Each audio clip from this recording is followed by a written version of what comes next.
आकाश से अमृत वर्षा होती, क्योंकि ऐसा फील भी हुआ कि जब हमारा स्याही स्नान हो रहा था, तो हमारी जब स्याही सब लोग संतों की चल रही थी ना, तो हमें ऐसा लगा कि अमृत जैसी बूंद झर रही थी, टप टप टप टप। शेरों के बीच में भी रहे सिद्ध महात्मा सूक्ष्म रूप से आते हैं और उसमें डुबकी लगाते हैं, फिर आकाश के द्वारा चले जाते हैं। कैसे उनकी तंत्र साधना होती है, संत क्या होते हैं, अघोर क्या होते हैं, कैसे संत और अघोर बनते हैं, कैसे क्रियाविधि होती है, उनके जीवन अनुभव क्या है, कैसे कैसे अनसुने रहस्य हैं जो आपको अभी नहीं पता है, वो भी उनसे सवाल करते हैं और आपको उनसे सत्संग कराते हैं। जय सीताराम महाराज जी। जय श्री राम महाराज जी। जय सिया राम। महाराज जी, सबसे पहले आपका परिचय जानना चाहेंगे। तो वैसे हमारा आश्रम तो नर्मदा भी है, चित्रकूट भी है और ग्वालियर भी है। वो ग्वालियर के जंगलों में हम लोग ध्यान साधना करते हैं। नाम भी बता दिए। महाराज जी, आपका शुभ शुभ नाम। मेरा नाम श्री स्वामी शांतानंद सरस्वती, जी, श्री पंदस नाम। श्री पंदसराम जूना अखाड़ा। जी महाराज जी। महाराज जी, इस शरीर की क्या अवस्था हो गई है अभी जो अपना। अभी तो हमारी उम्र समथिंग 50 साल की होगी। 50 साल। और महाराज जी, जैसे कि ये पूरा आप संत वेश में आए हैं, तो सर्वप्रथम कौन सी ऐसी अवस्था रही, किस अवस्था में आप यहाँ संत जीवन में आ गए हैं। तो उस समय हमारी करीब 13 साल की उम्र थी। 13 वर्ष की अवस्था में। 13 साल की उम्र पे अपन निकल पड़े। महाराज जी, 13 वर्ष की उम्र तो जो बालक होता है उसको घूमने फिरने की और खेलने की उम्र होती है। तो महाराज जी, कैसे इतने कम समय में और संत जीवन में आप कैसी प्रेरणा मिली वैराग्य की। ये क्या होता है, जो पूर्व जन्म में प्रारब्ध में संत होता है, फिर वो दूसरी जगह आके जन्म लेता है, तो उसके संस्कार उसको प्रेरित करते हैं, चलो, क्योंकि जीवन का लक्ष्य है कि हमें भगवत प्राप्ति करना, जीवन का परम लक्ष्य है।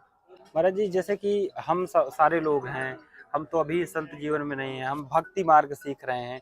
तो एक भक्त को क्या चाहिए कि कैसे वो अपनी जैसे अभी हम पढ़ाई भी कर रहे हैं, अपना काम भी कर रहे हैं, तो कैसे एक भक्त को चाहिए कि वो भक्ति मार्ग में लगा रहे और प्रभु के जीवन में भी लगा रहे और अपना काम भी करता रहे, उसके लिए क्या करना चाहिए उसको। उसके लिए ये है कि अपने गृहस्थ में 4 आश्रम होते हैं, जी महाराज जी।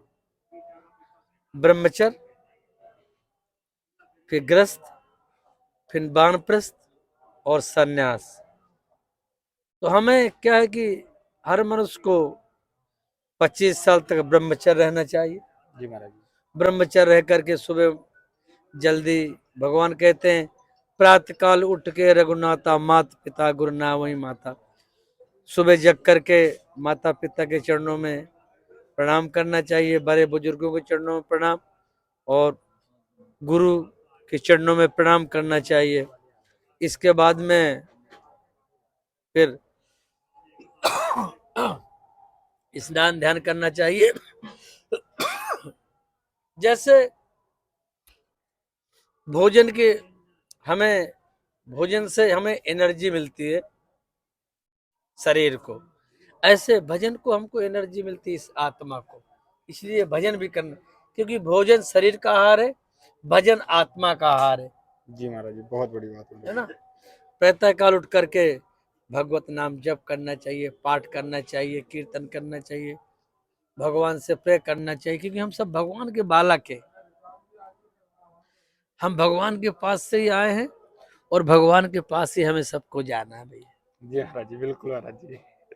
बहुत बड़ी बात महाराज जी ने बताई कि हम सारे लोग उसी ईश्वर, उसी के सारे अंग हैं और हम सभी को कुछ लेकर आए नहीं, हम सारे लोग और ना कुछ लेकर जाएंगे। तो इसीलिए यहाँ जब तक रहें तो राम नाम जप करते हैं तो राम नाम जप करें, राधा नाम जप करते हैं महाराज जी तो राधा नाम जप करें, मतलब ईश्वर किसी भी रूप में आप जप किसी को भी कर। मानो, बस एक को पकड़ लो, सब एक ही है, राम शिव कृष्ण हरि विष्णु सब उसी के। देवी दुर्गा, एक को पकड़ लो, बस चलते रहो। सही महाराज जी। और महाराज जी, जैसे कि अब इस समय आपकी इतनी अवस्था हो गई है, तो आप मतलब जो साधु होते हैं उनके कई रूप होते हैं, जैसे नागा साधु होते हैं और कई प्रकार के हमने देखे, तो महाराज जी आप किस उसमें आते हैं। हम सन्यासी। हम लोग सन्यासी हैं, नागा सन्यासी हैं। जी महाराज जी। और महाराज जी, जैसे कि नागाओं का जो जीवन होता है वो अघोर से थोड़ा अलग होता है। हाँ, तो महाराज जी दोनों में फर्क क्या रहता है? क्या है कि जो नागा सन्यासी होते हैं वो केवल अध्यात्म साधना करते हैं, और जो अघोरी होते हैं वो तांत्रिक साधना करते हैं। बस तांत्रिक अंतर ये है। उनकी तामसी साधना और नागा साधु की सात्विक साधना होती है। साथ ही साथ प्रभु जी जैसे कि बहुत सारे संत महात्मा ये बताते हैं कि लहसुन है, प्याज है, इन चीजों का सेवन नहीं करना चाहिए। हाँ, ये हम लोग नहीं करते हैं क्योंकि ये गर्म चीज है। तामसी चीज। तामसी, इससे क्या उत्तेजना है, काम घेरता है, क्रोध घेरता है, इसलिए संत लोग जो होते हैं वो सात्विक भोजन करते हैं। तो महाराज जी जैसे कि जो जैसे साधारण लोग हैं, जैसे हम हैं और जो है विद्यार्थी लोग हैं और जो पूरे जीवन में गृहस्थ में लोग रह रहे हैं, तो क्या उनको भी ये चीजें सेवन नहीं करनी चाहिए? वैसे ये सेवन नहीं ज्यादा करना चाहिए आदमियों का। जैसे आप लोगों को बुद्धि को तीव्र करने के लिए 5 बादाम गला देना चाहिए, अखरोट गला दो, उसको खाओ, थोड़े चने गला दो, वो एनर्जी देता है। सात्विक आहार सात्विक का लेना चाहिए। सात्विक से विचार और बुद्धि हमारी बड़ी शुद्ध रहती है, जिससे हम जीवन में लंबी तरक्की करते हैं। महाराज जी सबसे बड़ा सवाल रहता है, भक्त भी पूछते रहते हैं कि जैसे हमें वैराग्य में आना है, तो वैराग्य धारण करने के लिए सबसे पहली सीढ़ी क्या होती है? कैसे शुरू पहले करें? पहली सबसे पहली सीढ़ी है प्रथम भक्त संतन कर संग। जय महाराज जी। क्या पहली सीढ़ी है संतों का संग। बिल्कुल महाराज जी। महाराज जी कभी कभी जैसे हम लोग हमेशा संतों के पास जाते रहते हैं, उनसे सत्संग करते रहते हैं, और जब भी मतलब अक्सर हमें जब गृहस्थ में पहुंच जाएंगे, घर में पहुंच जाएंगे, तो ऐसा लगेगा कि नहीं अब यहीं रुक जाते हैं। लेकिन जैसे ही थोड़ा सा मन ऐसा होगा कि इस तरह धार्मिक क्षेत्रों में जाएंगे, मंदिरों में जाएंगे, तो ऐसा लगेगा कि नहीं थोड़ा संतों के पास जाना चाहिए, थोड़ा सा बैठना चाहिए। तो जैसे आज इसी कड़ी में हम आपके पास बैठ गए, तो महाराज जी ऐसा हमेशा मन होने लगता है कि मतलब संतों के पास थोड़ा सा बैठना चाहिए। बहुत जरूरी है कि संतों के साथ बैठने से जो हमारी चैतन्यता, वो जब हम संसार में जाते हैं तो हमारी चैतन्यता विलुप्त हो जाती है। संतों के यहाँ जाने से हमारी चैतन्यता जागती है। जय महाराज जी। महाराज महाराज जी सबसे यहाँ पर जब जब हम आए महाकुंभ 2025 पर, तो कई सारे लोगों ने कमेंट के माध्यम से भी वीडियो में ये कहा कि यहाँ पर आग लग गई थी।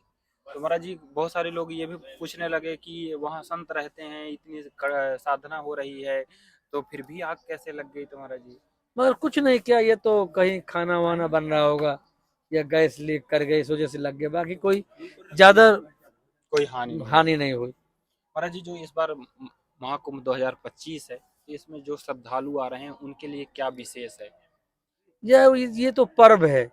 क्या होता है, ऐसा कहते हैं कि जब स्याही स्नान होता है तो हिमालय से भी गुप्त संत क्या सब हिमालय के सिद्ध महात्मा सूक्ष्म रूप से आते हैं और उसमें डुबकी लगाते हैं, फिर आकाश के द्वारा चले जाते हैं।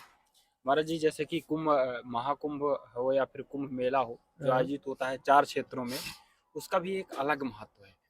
यहाँ पर जैसे कि पुरानी कथाओं में हमने सुना कि यहाँ पर अमृत की कुछ बूंदें यहाँ पर गिरती हुई। हाँ, तो उस समय वो जो घड़ी थी, जिस समय समुद्र मंथन हुआ तो दैत्य और देवताओं में युद्ध होने लग गया।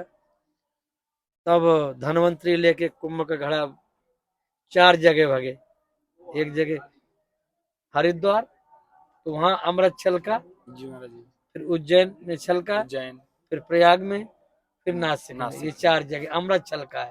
तो वही पर्व ऐसा कहते हैं, जब समय आता है उस पर्व का, तो उस समय आकाश से अमृत वर्षा होती है। और महाराज जी जैसे कि इस समय, हाँ। जैसे उस समय तो अमृत की कुछ बूंदें यहाँ पर गिरी, तो जो इस समय भी लोग आ रहे हैं उनको क्या क्या यहाँ पर लाभ प्राप्त हो सकते हैं? क्योंकि ऐसा फील भी हुआ कि जब हमारा स्याही स्नान हो रहा था, तो हमारी जब स्याही सब लोग संतों की चल रही थी ना, तो हमें ऐसा लगा कि अमृत जैसी बूंद झर रही थी, टप टप टप टप।